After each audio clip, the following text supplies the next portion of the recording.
Imagine walking into your dream home. You open the door, smell the fresh paint, see the sunlight bouncing off the living room floor, and think, one day, this could all be mine. But then reality hits. Buying a home feels impossible. The down payment, the credit score, the bank paperwork. It's overwhelming, right? What if I told you there's a middle ground, a way to live in your dream home while working your way toward ownership step by step? That's exactly what rent-to-own homes are about. And today, I'm going to walk you through how it works from start to finish. Stick around till the end, because I'll also reveal one sneaky mistake that can make you lose your home and your money if you're not careful. Number 1. What rent-to-own really means. Let's start simple. A rent-to-own home is a deal between you and the homeowner where you rent the house now, but have the option to buy it later, usually after a few years. Think of it as a test drive for homeownership. You live in the home, make monthly payments, and when your contract ends, you get the choice to buy it, often at a price you both agreed on at the start. Here's an example. Suppose you find a home listed for $200,000. Instead of buying it right away, you sign a rent-to-own agreement to rent it for 3 years. During that time, you pay rent, but part of that rent goes toward your future down payment. By the end of those 3 years, if you decide to buy, you've already built up some credit toward the purchase. Pretty cool, right? Number 2. Two types of rent-to-own deals.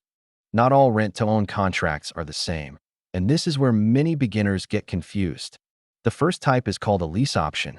This gives you the option to buy the home later, but you're not forced to. If you change your mind, you can simply walk away when the lease ends. The second type is a lease purchase. This one is more serious. It requires you to buy the home at the end of the lease period. Let's use an example. If you sign a lease option for $200,000, you might pay $1,500 in monthly rent. Out of that, maybe $300 per month gets credited toward your purchase. After 3 years, that's $10,800 already saved toward your home. But if you signed a lease purchase, you're agreeing to buy at the end, even if your financial situation changes. So knowing the difference could save you from a very expensive mistake. Number 3. How the rent-to-own process works step by step. Let's break this down clearly. Step 1. You find a home that's available for rent-to-own. Sometimes the seller advertises it that way, or you can negotiate it yourself. Step 2. You agree on a purchase price. Many contracts lock in the price right away, meaning if the home's value goes up, you still buy it for the original price. That's a win for you. Step 3. You pay an option fee. This is an upfront payment, usually between 1 to 5% of the home's price. It gives you the right to buy the house later. Step 4. You pay rent each month. Part of your rent, often called rent credit, goes toward your future down payment. Step 5. At the end of your lease, usually 2 to 3 years, you decide whether to buy the home. Let's make it visual with an example. Say you agree to rent-to-own a home for $200,000. You pay a $4,000 option fee up front. Then you pay $1,500 rent per month, with $300 credited each time. After 3 years, you've built up $10,800 in rent credit, plus your option fee. That's almost $15,000 toward buying the home. Number 4. Why people choose rent-to-own. Many Americans choose rent-to-own because buying a house the traditional way just isn't possible for them yet. Maybe your credit score is too low. Maybe you're self-employed and the bank doesn't like your paperwork. Or maybe you just don't have enough for a full down payment. Rent-to-own gives you breathing room, time to fix your credit, save money, and prove you can make regular payments. It's also great if you're not totally sure about the neighborhood. You get to live there for a while before deciding if it's truly where you want to settle down. For example, Sarah and her husband in Texas used rent-to-own after being denied a mortgage twice. They spent 3 years renting the same home, improved their credit scores, and finally bought the house they'd been living in all along. That's what makes rent-to-own powerful. It gives you time without putting your dream on hold. Number 5. What to watch out for. Okay, here's where most people slip up. Not all rent-to-own deals are fair. Some sellers use them to take advantage of buyers who don't read the fine print. For example, if your contract says you must buy the home at the end, and you fail to qualify for a mortgage, you could lose everything: your rent credits, your option fee, and even your home. Another red flag. If the seller doesn't actually own the property or has unpaid debts on it, that could lead to foreclosure, even while you're living there. So, before signing anything, always check that the seller legally owns the property. The contract clearly lists your option price, rent credit, and deadlines. You're given time to inspect the home before signing. And most importantly, get help from a real estate attorney or agent who's experienced with rent to own. Number 6. How to know if rent to own is right for you. Here's the truth. Rent to own isn't for everyone. If you already have a strong credit score and enough for a down payment, buying a home the traditional way might be faster and cheaper. But if you need time to save or fix your credit, this can be a great bridge toward ownership. Here's an example. Let's say your credit score is 620, you might need 2 years of steady payments and no new debt to get it up to 700 while you work on that. You're also living in your future home. That means when the time comes, you're already settled and your payments have been building toward your purchase.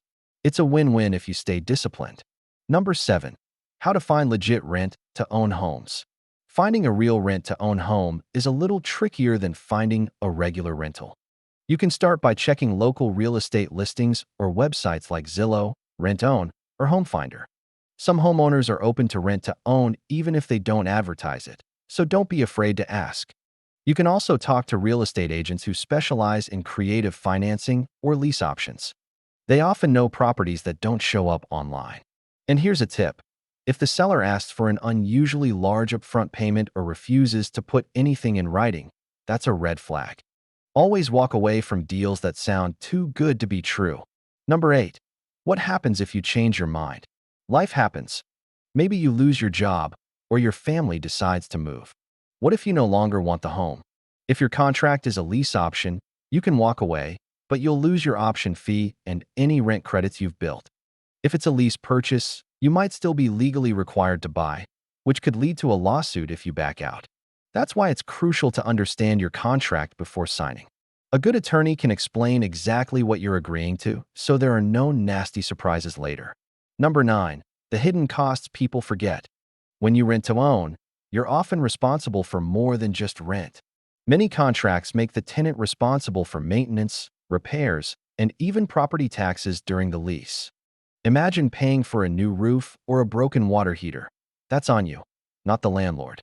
So before signing, ask, who pays for what? Are you responsible for major repairs or just small stuff like light bulbs and filters? The clearer this is up front, the fewer headaches you'll have later. Number 10. The smartest way to prepare. If you're serious about doing rent to own the right way, here's what to do before you start. First, check your credit report and fix any errors. The higher your score, the easier it'll be to get a mortgage when your lease ends. Second, start saving for extra costs like closing fees and inspections. Third, talk to a mortgage advisor early. They can help you understand what you'll need to qualify when it's time to buy. And finally, treat this as a financial test run. Pay on time, budget wisely, and imagine you already own the home. The habits you build now will make your final purchase smoother. Now, remember that sneaky mistake I mentioned earlier? It's signing a rent-to-own deal without confirming the seller's ownership and the property's legal standing. Some buyers lose everything because the seller didn't even own the home in the first place. Always verify ownership through your local records office before paying a single dollar. Number 11. How credit improvement works during rent-to-own.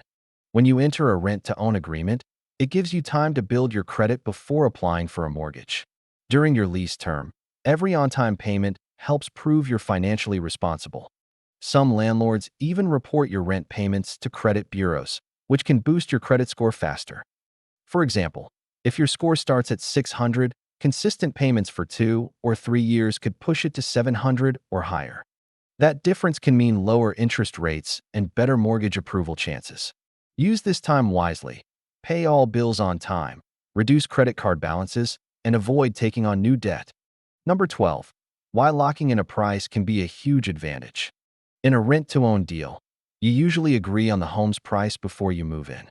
If the housing market rises during your lease term, you could end up buying the home for thousands less than its current value. Imagine locking in a $200,000 home, and 3 years later, it's worth $230,000. That's $30,000 in instant equity, without any bidding wars or market stress. But the opposite can also happen. If property values fall, you might be stuck with a price that's higher than the home's worth. So research local market trends before locking in your price. Number 13, the role of a home inspection. Before signing any rent-to-own agreement, you should always request a professional home inspection. An inspection can reveal hidden issues like leaks, foundation cracks, or outdated wiring that could cost you thousands later. Many beginners skip this step because they think, I'm just renting. But remember, your goal is to own the home, and you'll inherit every problem it has. Paying a few $100s now for an inspection could save you from buying a financial disaster. Number 14, how rent credits actually work. Rent credits are one of the biggest benefits of rent-to-own, but they can also be the most misunderstood. Each month, a portion of your rent, usually 10 to 25%, is set aside as credit toward your future purchase. But here's the catch. If you walk away or fail to buy the home, you lose that credit. For example, if you pay $1,500 per month and $300 goes toward your purchase, that's $10,800 after 3 years. If you don't buy, you lose that money. So only sign a rent-to-own deal if you're truly committed to buying at the end. Number 15, the importance of reading every clause. Rent-to-own contracts can be long and confusing, but every word matters. Some include strict rules, like what happens if you're late on rent or who pays for major repairs. Others may allow the seller to cancel your purchase option if you miss even one payment. Take your time, read carefully, and have a real estate lawyer review it with you. A single line in the contract could make the difference between owning your dream home or losing your hard-earned savings. Number 16, the power of negotiation. You don't have to accept every term exactly as it's written.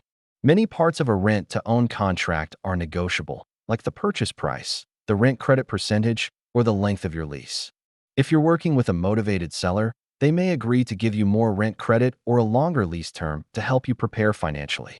For example, if you need 3 years instead of 2 to fix your credit, ask for that upfront. Negotiating early can save you stress and money later. Number 17, taxes and rent-to-own agreements. Rent-to-own homes come with unique tax situations. As a tenant, you usually can't claim mortgage interest or property tax deductions until you officially own the home. However, once you buy, those benefits kick in, which can reduce your yearly tax burden. Also, keep in mind that the seller still owns the home during your lease, meaning they're responsible for property taxes until you purchase. It's smart to clarify this in writing so there's no confusion about who pays what. Number 18. What happens if the seller changes their mind? Sometimes, a seller may try to back out before your lease ends, especially if the property value goes up. That's why your contract must clearly protect your right to buy. It should state that the seller cannot sell the home to anyone else during your agreement period. You can also record a memorandum of option at your local property office, which makes your buying rights public record. That way, no one can claim ownership before you have the chance to buy. Number 19. Why location still matters. Even in a rent-to-own deal, you should think like a homebuyer from day one. Look for areas with good schools, safe neighborhoods, and strong job opportunities.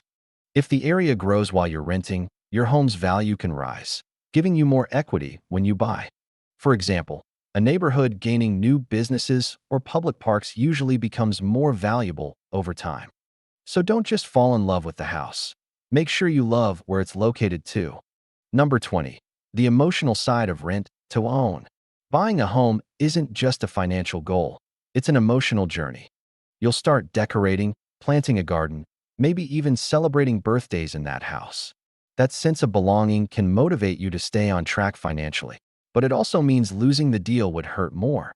So be realistic about what you can afford and make sure your rent-to-own plan fits your long-term goals. Owning a home might feel out of reach today, but rent-to-own gives you a bridge, a path where renting today could mean owning tomorrow.